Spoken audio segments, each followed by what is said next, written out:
బకాసురులు CCI పరిశ్రమ భూములను కాజేయాలని ప్రయత్నాలు మొదలుపెట్టారని, దీన్ని అడ్డుకోవాలని సిపిఎం రాష్ట్ర కార్యవర్గ సభ్యులు ఎస్ వీరయ్య అన్నారు. పార్టీ ప్రతినిధి బృందంతో సీసీఐ భూములను ఆయన పరిశీలించారు.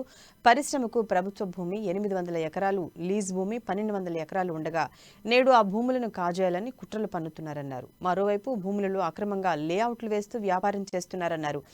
జిల్లా కేంద్రానికి ఆనుకుని ఉన్న ఈ భూములలో ఇన్ని అక్రమాలు జరుగుతున్నా సీసీఐ అధికారులు, జిల్లా కలెక్టర్ చూసి చూడనట్లు వ్యవహరించడం భావ్యం కాదన్నారు. ప్రజాప్రతినిధులు అండదండలతోనే బకాసురులు రెచ్చిపోతున్నారని విమర్శించారు. అధికార ప్రతిపక్ష పార్టీలు ఈ భూములను పరిరక్షించడంలో చిత్తశుద్ధిని ప్రదర్శించకపోతే వారి హస్తం కూడా ఇందులో ఉందని భావించాల్సి వస్తుందన్నారు. అనంతరం పట్టణంలోని ఓ ప్రైవేట్ ఫంక్షన్ హాల్లో పార్టీ కార్యకర్తల ప్లీనరీలో పాల్గొని అనేక అంశాలపై ప్రస్తావించారు. కార్యకర్తలకు భవిష్యత్ ఉద్యమాలపై దిశానిర్దేశం చేశారు.